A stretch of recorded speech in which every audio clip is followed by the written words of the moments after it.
We're jumping straight into what is, well, a crucial starting truth. Any universal system, anything this vast, it needs a single, non-contingent source of power. Right. If it relies on anything else, the whole structure is vulnerable. Exactly. So today, we're undertaking a forensic study of the Quranic reference to God's throne, the Arsh. And we're forced by the text itself to approach this not as a subjective image. A king on a chair. Right, not that. But as an inevitable systemic default, the foundational architecture of the divine. That's the critical pivot. Our mission for you, the listener, is to move past that. The very human tendency toward anthropomorphism, that quick visualization trap. We have to locate this systemic objective truth inside this metaphor of the throne. And a crucial distinction must be made here. We need to be very sharp about it. Which is? Separating what we call mystical fog, the literal, subjective stories, from the objective architecture of divine revelation. I think the best way to grasp that transition from furniture to function is through the architectural blueprint metaphor. The universe's physical laws, gravity, thermodynamics, those are the load-bearing walls. They're precisely engineered. They never fail. And the Arsh. The concept of the Arsh is the architectural intent. It's the logic that explains why the house was built with this specific, impeccable design. It's the governing principle. Okay, let's unpack this system. We have to start with the ultimate theological constraint. We simply cannot speak of the divine without safeguarding its absolute uniqueness. So the throne, the Arsh, it must transcend any simple, literal image. It has to. The logic demands it. And this is where the sophistication really lies. You mean the distinction between sovereignty versus a seat? Precisely. The throne, in this context, is primarily a symbol of absolute dominion. It signifies that every single aspect of existence is under his immediate command. And remains eternally subject to his will. Yes. So it fundamentally cannot be a physical location. A physical location implies limits. And I want to stop you there just to make sure the listener really grasps that. What you're saying is the very act of visualizing a body on a chair. That's the theological red line. That's the line. Because if we attribute a physical form or a locus, we immediately reduce the eternal to created and therefore contingent limitations. It collapses the entire concept. It does. This necessity preserves the purity of Tawhid monotheism by affirming that core principle. There's nothing like unto him. That constraint is the systemic firewall. But the text uses our language. It talks about a throne, a footstool, even hands. So when we use these familiar words for the transcendent, how do we manage that risk, the risk of picturing them? That brings us immediately to the integration of the term by-la-cave. Without asking how. Exactly. The human language is merely a tool, a necessary bridge that allows finite creatures to relate to the infinite. So the instruction of by-la-cave is the philosophical safeguard. So we accept the description? We accept the description, like the throne, but we refuse to assign it literal, measurable, human-like qualities. The metaphor is a bridge, allowing us to acknowledge Majesty without reducing him to something that can be contained or measured. The focus is on function, not form.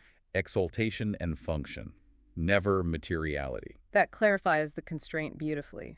But if the Arsh is the symbol of this supreme dynamic governance, what about the other element mentioned in that famous verse, Ayah al-Kursi? The Kursi, the footstool. Right. How does the Kursi fit into this vast governing system? The verse itself is like a concise architectural diagram of governance. If the Arsh represents supreme authority, rulership, the active dynamic governance, the hukam, through which the universe is maintained. Yes. Then the Kursi has to represent something equally foundational. So it's not just a secondary piece of furniture then, it must perform a core function. Exactly. The Kursi symbolizes Allah's infinite encompassing knowledge, the knowledge that undergirds all of existence. Think of it less as a footstool. And more, as the infinite hard drive, the total repository of information. Just as a physical footstool supports the sovereign seat, divine knowledge sustains the cosmos. This is the crucial coupling. It is. The system is designed so that ultimate authority, the Arsh, is inherently and perpetually backed by perfect, encompassing knowledge, the Kursi. You cannot have one without the other. You can't. It guarantees perfect justice, perfect order. That makes the system impenetrable, an authority that can't be challenged because it operates from total omniscience. What's fascinating is the resonance of this system within the human psyche. How are we pre-wired to recognize it? We can integrate the concept of fitra here, the natural inclination. Using the signal and receiver analogy. I think so. Fitra is the internal pre-tuned logic gate. It's the receiver in every human, designed specifically to recognize this sustaining knowledge and sovereign authority. The evidence is so overwhelming. So pervasive. So pervasive in its order that the rational mind is naturally disposed to recognizing its source. Faith, in this framework, isn't some blind action. It's the final, inescapable, logical conclusion. It's the system default for the rational mind. Exactly. When the internal receiver just clears the static. This shifts the burden of proof then. It moves it entirely away from abstract theology and toward the observable universe. It has to. If the Arsh represents this cosmic blueprint, this organizing structure, where is the structural evidence? If the metaphor is true, the order must be manifest. Everywhere. And the evidence is in the relentless, unwavering order of the physical world. The universe operates under a set of intricate, precise laws. We call them the laws of nature. But the source material sees them as active manifestations of Allah's governing will. Precisely. His wisdom in action. And we see this system in astronomical detail. Take Surah Al-Anbiya, which details the orderly movement of celestial bodies, all in an orbit or swimming. This isn't poetry. No, it's a description of predictable, governed behavior. Behavior that allows for scientific inquiry, for accurate prediction. There is absolutely no randomness in the systemic operation of the cosmos at that level. And that coherence is maintained by an imposed balance, the concept of Mizan. It's more than just symmetry. Oh, much more. It's the active maintenance of equilibrium in systems that would otherwise tend toward entropy, toward chaos. Surah Ar-Rahman is so explicit, and the heaven he raised and imposed the balance, that you not transgress within the balance. And it continues. And establish weight in justice and do not make deficient the balance. That's a fascinating coupling. It is. The mandate for cosmic balance is immediately followed by a mandate for human justice. It connects the macro order of the universe to the micro order of our society. It connects because the logic is seamless. The aesthetic beauty of it is that the structure is an intricate tapestry. The Arsh is not the thread, not the pattern. It's the loom itself. The instrument. The instrument of unfathomable power and precision that orchestrates the entire pattern of existence. This complexity, this perfection, you could interpret it as a jazz, inimitability, the signature of the divine that defines any human emulation. So if the system is complete and governed by this perfect authority, the Arsh, what is the role of the observer? Are we just passive? The Quran suggests the opposite. We are constantly invited to reflect on the natural world as signs, as ayat. Signs of Allah's presence and control. And that contemplation is required act of intelligence. The source material praises those who engage in it. Surah Al-Imran highlights this profound insight. In the creation of the heavens and the earth are signs for those of understanding. Who remember Allah and give thought to the creation, saying, Our Lord, you did not create this aimlessly.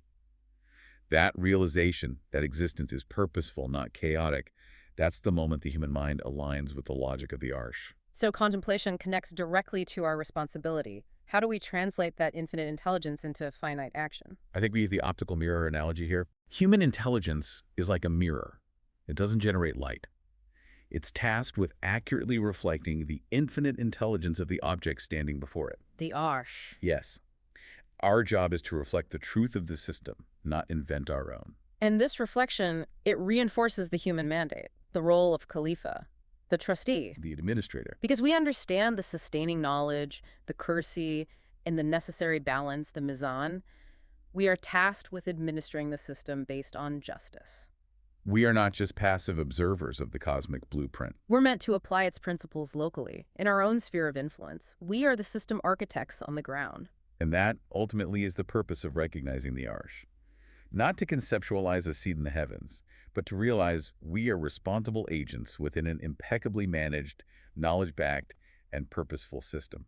So, to bring this deep dive to a conclusion, we have to emphasize that the Quranic throne, the Arsh, sheds any notion of a literal seat. Or physical location. Instead, it symbolizes Allah's infinite dynamic sovereignty, the active governance and the sustaining decree. It roots the entire concept in omnipotence and knowledge. And it draws the believer beyond all spatial or material constraints. Right. The quiet weight of truth here is, well, it's profound. Faith in this intellectual framework is not a leap into the dark. It's not just emotion. It's a logical conclusion. It is the final, inescapable logical conclusion reached by a rational mind that acknowledges unity without trying to ascribe likeness or containment. The overwhelming evidence of purpose, order, and balance. Yeah. It all confirms the necessity of that sovereign authority. The authority symbolized by the Arsh. Yes. The entire discussion, then, urges us to move past concrete images and dwell on these layers of meaning, majesty, knowledge, perfect balance. So for you to mull over, if the Arsh symbolizes governance and the Kursi symbolizes the knowledge underpinning it, what are the specific local laws, the ayat in your own life, your community, that prove the coherence of this underlying cosmic order?